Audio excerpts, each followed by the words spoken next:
Exam results for CFA Level 1 and Level 2 from the 2024 November exam were out last week with pass rates. So let's break them down, and then we'll look at enrollment over the past 5 years from the peak in 2019. We'll look at that for Level 1, 2, 3, and then I got a screen of potential reasons why we would see the pattern we're seeing. Level 1 pass rate, 43%. However, if you had written in November and it was your first time writing, that cohort had a 49% pass rate. If you had deferred from a previous exam and you were writing in November from a deferral, pass rate 29%. And this has more to do with behavior than with the structure of the exam. More than likely, for the majority of you, it wasn't life that showed up. It was a realization a little while out that, look, I'm not going to be ready for this. I've only completed 4 or 5 sections. There's a month to go. I'm not going to be ready. I'll just defer. You fell victim to the illusion of time the first time, and since you deferred, you felt, okay, I've got some time, only to find a month out from the exam you were back in the same position. Time management is a key skill that you need for CFA. There is no semester here. There is no 12-week program where certain things are due in certain weeks to keep you honest, to keep you on schedule. It is register, and then there's the calendar in front of you, and then the exam, and it's pass-fail. So time management becomes very critical. 26,404 people sat for Level 1 in November. Of that, given the pass rate, 11,293 passed, 15,111 did not pass. If we just do a simple weighting to get to the 43%, we find that 70% of the 26,000, roughly 18,500 were first-time test takers, and 7,900 had deferred from a previous exam. This number is too big. That is not life happening. Universities allow students to miss exams, miss midterms, miss finals, because life happens. People do get sick. Events in people's lives do happen. But if 30% of the class missed every exam, there would be a question as to what the hell is going on. The last university I was at had a policy of we believe them, that students did not need, this changed in the last year that I was there, students didn't need to bring in any kind of medical exemption or medical note. So this was the number we had going into the final exam. About 30% of the class was typically, and I'm doing air quotes now, sick.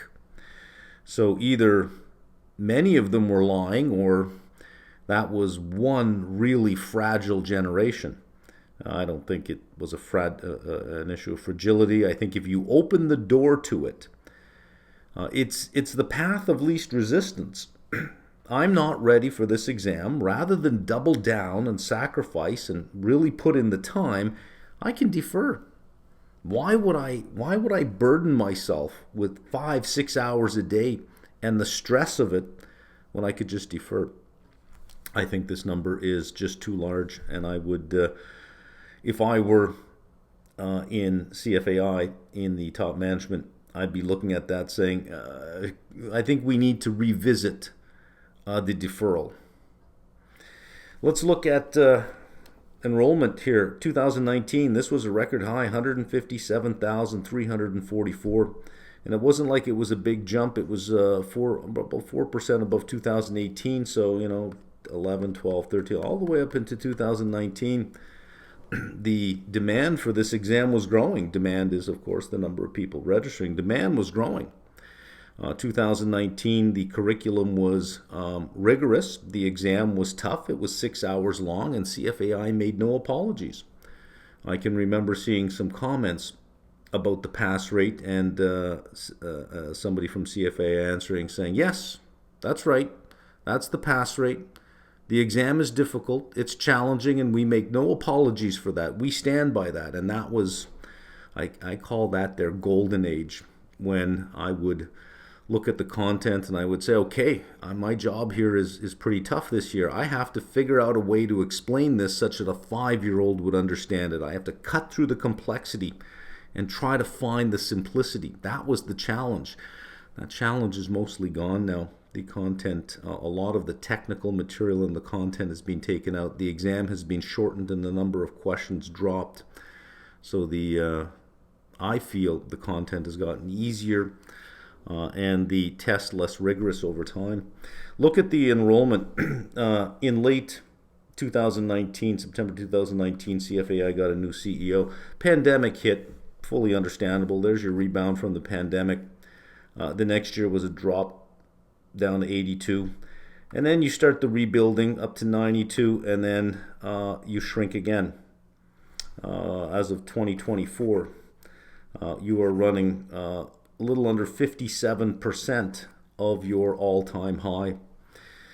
Beginning in 2022, this is from CFAI's website, we made comprehensive changes to the CFA program curriculum, including additional coverage on ESG at all 3 levels of the program.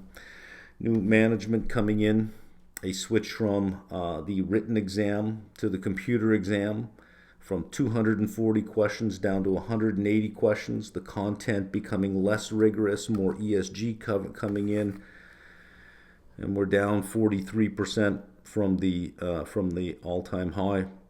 That's the backdrop I'm giving you. I'm not suggesting that's the reason why. I'm not suggesting, well, new management ruined everything. I'm not suggesting that. I'm just giving you the backdrop of what happened. Very rigorous 6-hour exam. Less rigorous 4.5-hour exam.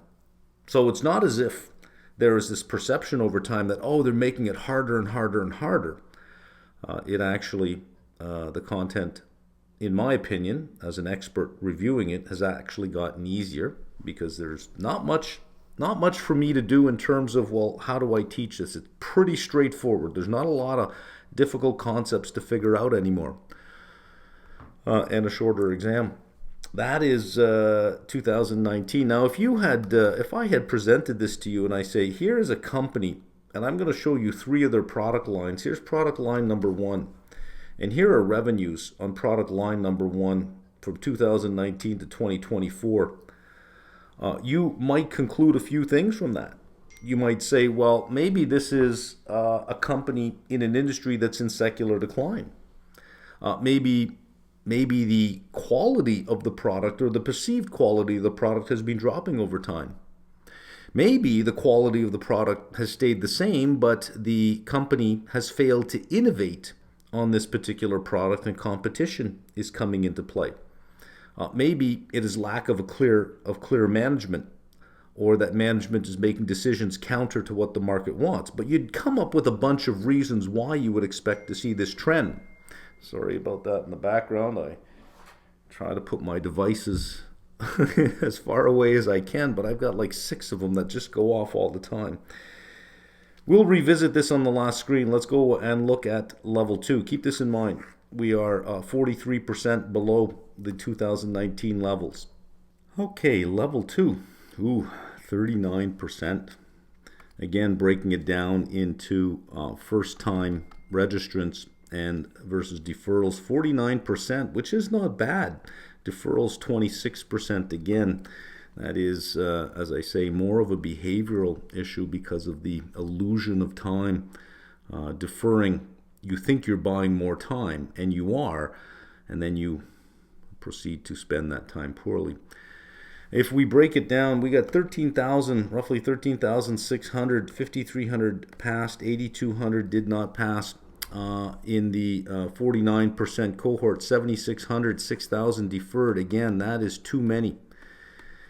So if you have a final exam in a university and 30% of the class is sick for the final exam, there is a problem with your exam policy that needs to be fixed. Let's look at our numbers here. 2019 was the high watermark for level 2. 2020, 2021, we can forgive these, pandemic, and then the bounce back from the pandemic. 2022, starting at a low level, we'd want to see that build, went sideways for 2023, and then fell in 2024. Level 2 at this amount for 2024 is 49.2% of 2019. In other words, this product line, if we think about it as a product line, is down 51%. The level 1 product line was down about 43%. And level 3, they didn't write in November, but they did do February and August, so we do have the numbers. 2019, 38,000 dropped to 11,000. Nice rebound to 40. The high water mark here at 40. And then dropped in 2022, a rebound in 2023, and then sort of flat, a slight decrease in 2024. If we look at the same period of time, 2024 over 2019, 79%. So we're roughly down about 20%. And that's not the high water mark. The high water mark was 40,000, but just to compare it with the other two over 2019, down 20%. So again, you have a company. Think of it like a company because, of course, this is finance. This is what we do. We analyze. If we looked at a company and I said, here are the 3 product lines. Over 5 years, product line 1 is down 43%. Product line 2 is down 51%. Product line 3 is down 20%. We can no longer just say, well, it's a particular product. All product lines are down. This is a company-wide problem. So it's either a company within an industry that is having a problem, either the company is having a problem, or the company's product is being displaced by competition. They're not innovating fast enough. So either they've maintained the quality of their product, but they're just not keeping up with the competition, or the quality of their product is dropping. Something is going on, and if you have management that came in at the peak, and here is where we are 5 years later, no matter what the problem is, you have to say, but that's management's job. Management's job is to respond to a changing environment, not to let it happen. So we have to figure out what's going on here. Let's look at the next screen and see if we can't figure out what might be happening. And I propose a bunch of possibilities. You tell me what you think. Okay, first one, and they're in no particular order. I just jotted them down as I was thinking. Cost. 2024, we did see significant strength in the U.S. dollar. Not only just significant strength in the U.S. dollar, but certainly a weakening of some currencies, especially some currencies that are particular in terms of the target market for CFAI. Let's bring up the rupee, for example. Did with the price increases and the strength of the U.S. dollar, was that just a step too far? Could it be that? And I'm sure at the margin it probably did affect some people. But if you have you should have a growing market. If we go back to 2015, 16, 17, 18, 19, okay, you got the pandemic, but almost all markets recovered. Almost all companies, especially in, at least if we look at the U.S. ones, sales and revenues way above pre-pandemic levels. So they did recover, but here we went like this. And we're sort of doing this now, going on the way back down, level 1, level 2, for example. So you would naturally expect there to be growth. So even though you have rising prices, at the margin, it will affect some people, may slow down your growth, but to result in big drops like -20, -40, -50%. But I do grant that there might have been something to the cost. What about the value that you see in pursuing this? This is a 2 to 3 year journey. So you might be projecting out 2 to 3 years and saying, you know what, AI, because 24 was a big breakout year for AI. You just heard it and saw it everywhere throughout 2024. You might be thinking, well, I got to think about when I finish 2-3 years from now, where will AI be?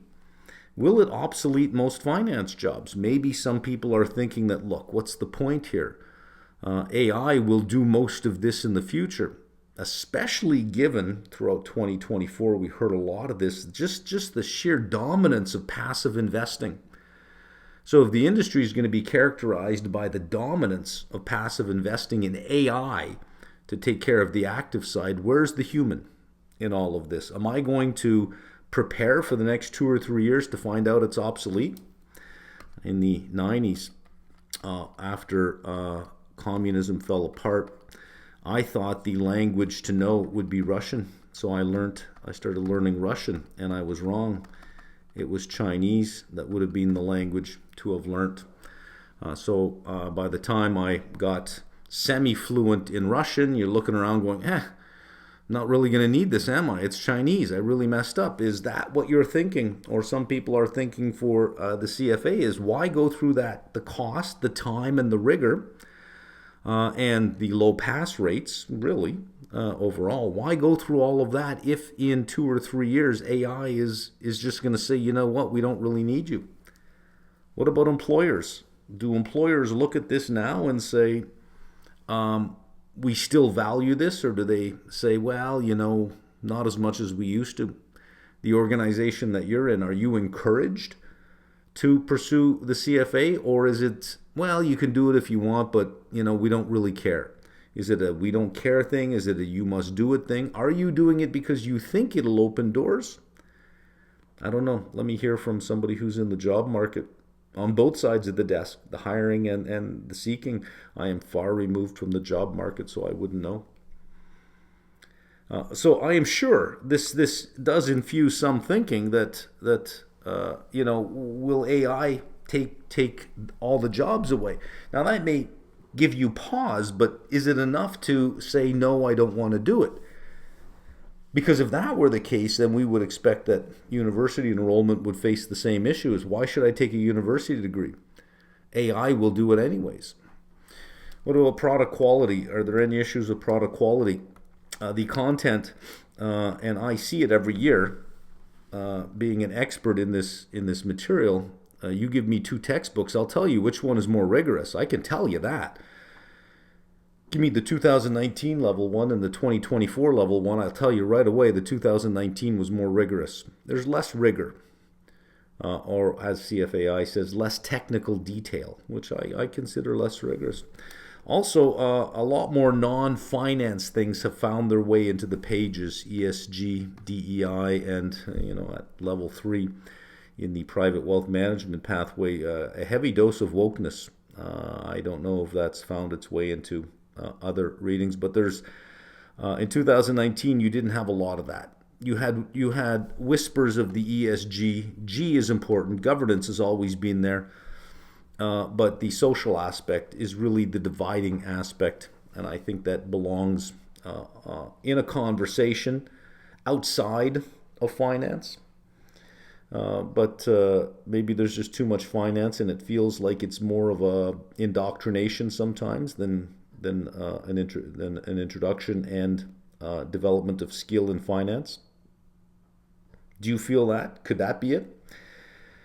Certification industry in secular or cyclical decline. We could not just single out CFAI, but say, well, hang on a second. What about all the other designations? FRM, I searched. I can't find enrollment numbers for FRM. They don't seem to publish them. Same with CAIA. I can't seem to find them. Maybe somebody knows. CPA. What about all the other designations? CFP. Are they seeing numbers that are declining? Because if it's everywhere, well, then it's everywhere.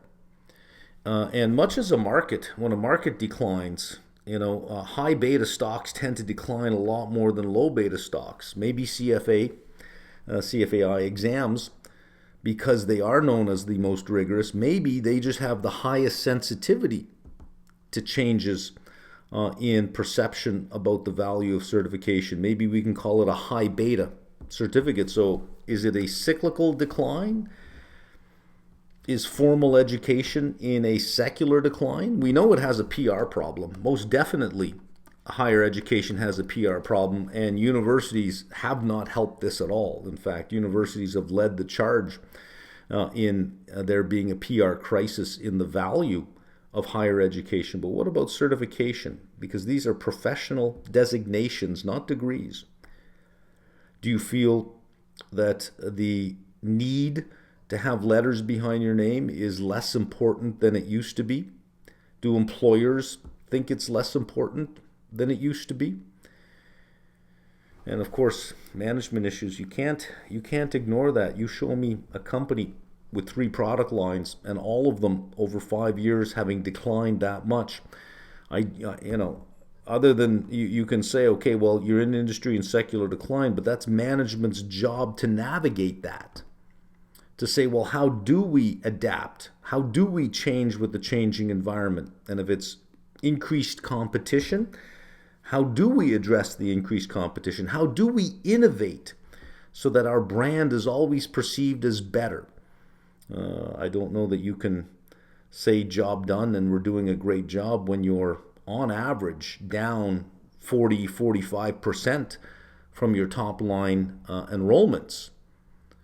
Your revenues may not be down because you keep raising your prices, but there is quantity and there is price. I know that when I measure the success of my business, I just look at quantity. I don't look at price, because I can double my price and lose some quantity and still raise revenues, but I don't feel that that was a success. So it's quantity that I care about. What I showed you were quantity numbers. I said, let's think about it as revenue, but we can think about it as, but it is in fact quantity that has been dropping. So I say, regardless of the reason for the decline, that is management's job. It's their responsibility. Significant changes since 2019. However, we've had significant changes in the world and significant changes in, I think, the perception of the value of higher education. Is CFA, it's not higher education, it's really a designation, a professional designation, but it's higher education proximate, meaning if you stand too close to higher education, you may be accused of being just as guilty as they are.